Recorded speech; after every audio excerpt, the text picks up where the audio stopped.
Okay, thank you guys so much for joining today. We're going to be talking about submitting an offer. And again, today we're going to be extremely kind of focused on just one small aspect of the sales process to kind of really go into and dissect what it is to submit an offer, what we need to do to get to the point where we can submit an offer and where pricing comes from, what terms are used and what terms you need to know for when you do submit an offer. And then again, how to actually like physically send it over and follow up once you do have the offer to submit. So again, I like to start by saying congrats, right? When you're at the point where your client has found a place that they like and they want you to help now put in the offer, that's a really great thing, right? That's one of the major hurdles in our business is getting someone to the point where they want to put in an offer. And so again, congratulations for getting to that point. There are three components to an offer that you're going to put in. And again, one of the most important things that we do here in New York when we're putting in an offer is that we include the price that we're offering, the terms that go into the offer, as well as any support documentation that's needed to verify the offer, right?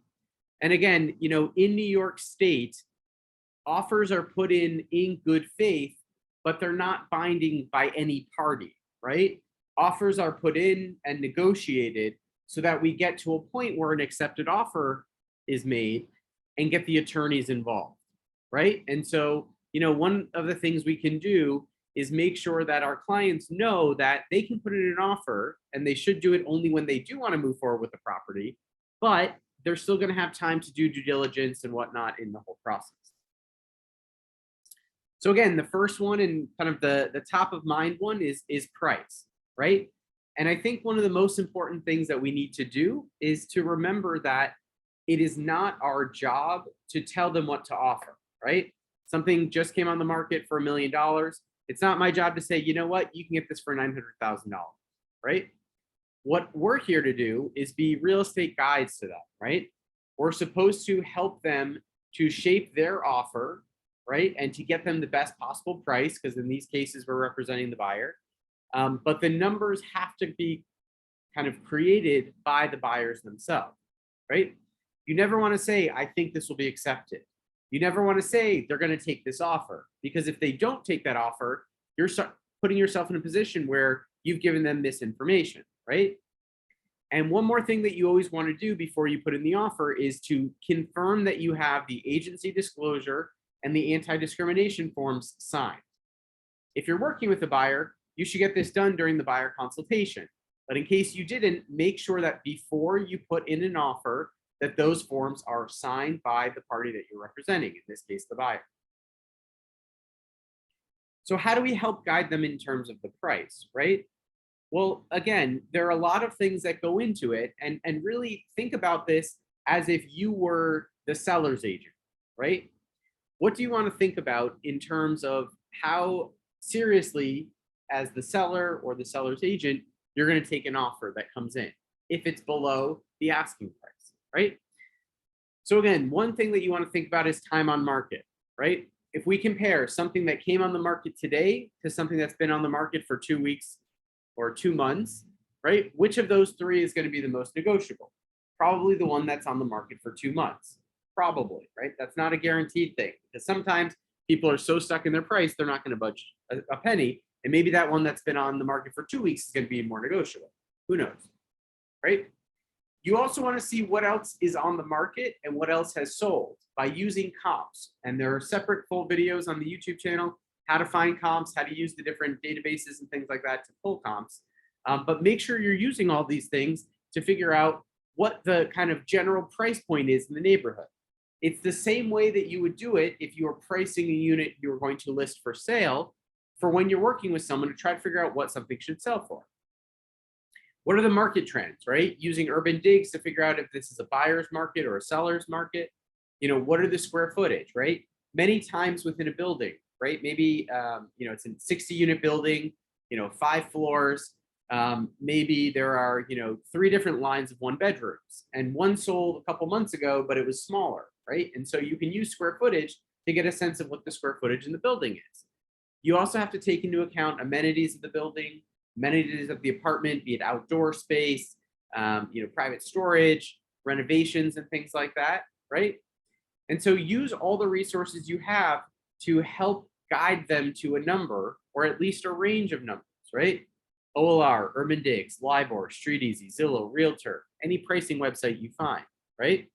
You'll also have a good sense from things that you've gone and seen with them and what's gone into the market, right? And that's why when you're working with a buyer, it's really important to keep track of what you've seen and what's gone into contract so they can get a sense of what's moving on the market and what's not. So again, the number is one thing, right? Just came on the market asking $1 million. We're going to go in at 975, right? Or, maybe, and again, you're not saying that, they're saying that, but, in guiding the price, they might say, well, what do you think about the price? And you might say, well, this just came on the market. As we saw from the open house, there were many people at the open house. I would say you want to come in as strong as possible. The last one sold in the building for between 975 and 1025. So it seems like they really priced this according to the market and let them make the decision of where they want to come in. So the next thing are the terms, right? And these are usually ones that can be a little more fungible, right? For some buyers other than others. So number one is what terms are negotiable in this whole process. So the percentage you're putting down or the down payment. This is going to have an effect on how financially qualified your buyer may seem. That's not to say that someone putting down 100% is more qualified than someone putting down 20%. What we're saying is that offer of all cash, right, putting down 100%, is probably better for the seller than it is for someone putting down 20%, right? That person putting down 20% might have 10 times as much money in the bank, and they're wanting to invest their money or do something else with it versus the person who's paying cash. But for a seller, think about that, right? They could close faster potentially if timing is something that's important to them. They could not have to worry about an appraisal being done or other terms, happening and coming down the road, right? So again, the percentage down is something that you need to put into your offer because that's something that can change. Also, how much of a contract deposit you're putting, right? There are many different standards, but many times the contract deposit, and again, that is what your buyer is putting down when they sign the contract, which is held by the seller's attorney and goes towards the down payment. The higher that number, probably the more security that the seller might have that you're going to go forward with the deal, because if your person walks away, then they're going to lose that contract deposit or they run the risk of losing that contract deposit. What the financing terms are. Is it a conventional loan with 5, 10, or 20% down? Is it an FHA loan with 3.5% down? A VA loan with 0% down, or a doctor loan with 0% down, right? The more you're putting down, the less contingent that sale is going to be upon hitting a certain appraisal number. And because of that, the more you put down, again, if they are financing, the less that it's important that the appraisal comes in at the right number. And so people might be more concerned with what the appraisal is if they're putting down less, right? What the closing date is. Someone might say, hey, I can close in a week, in a month, in a year, whenever that is, could be important to the seller. And so again, as a buyer's agent, you want to find out, hey, when is the seller looking to close? Oh, school's not over until, let's say you're in January, school's not over until June, they'd love to close in July. And so that can be part of your offer, right? My buyers are willing to close in July, no problem whatsoever. Also, inclusions or exclusions, right? Are there certain things that, that someone is leaving or not leaving that you want to negotiate, right? You tend to find this more in single family houses. Maybe they want to take the dryer and your buyer really wants the dryer. And so you say, hey, we want the dryer included. Same thing with, certain fixtures that are, chandeliers, curtains, and things like that. Sometimes the seller will say things are excluded from the sale. Other times they'll be included. And sometimes you can negotiate what those are. There's a few other things. And again, I always say these are potential extras because these aren't going to come into play with every single deal that you're working on. With new developments, at times you can negotiate certain other terms or things that will be included in the sale. Closing costs are one thing, right? And again, many new developments are more open to negotiating and to paying for closing costs than they are to negotiate on price.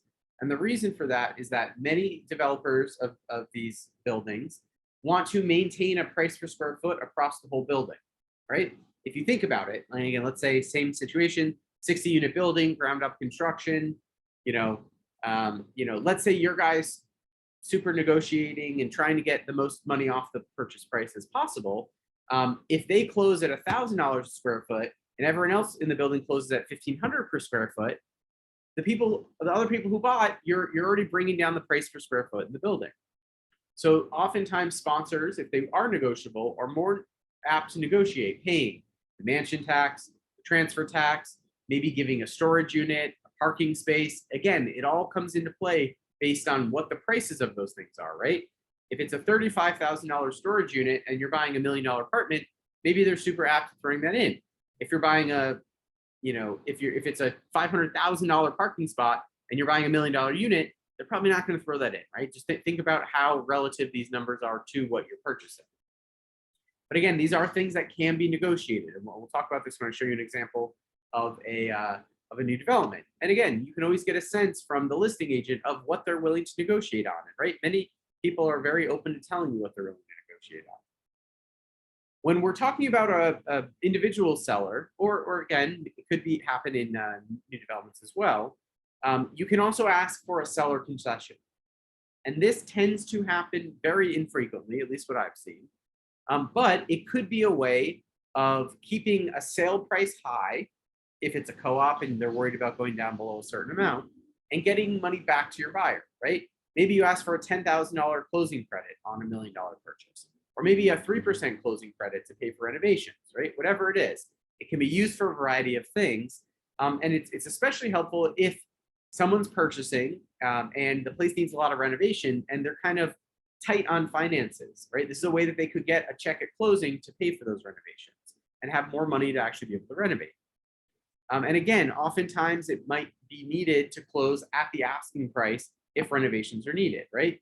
Again, you have to think of all of these numbers in negotiating going into the whole, right? If someone's asking $1 million for a property and you're trying to put an offer at 900,000 and a 10% credit, right? That's like asking for $200,000 off the asking price.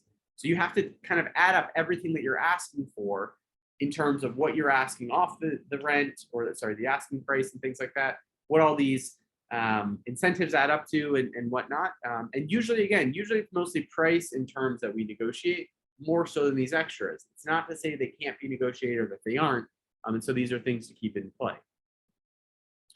Again, you negotiate, or you're going in with a price, with terms, and you also need support documentation, right?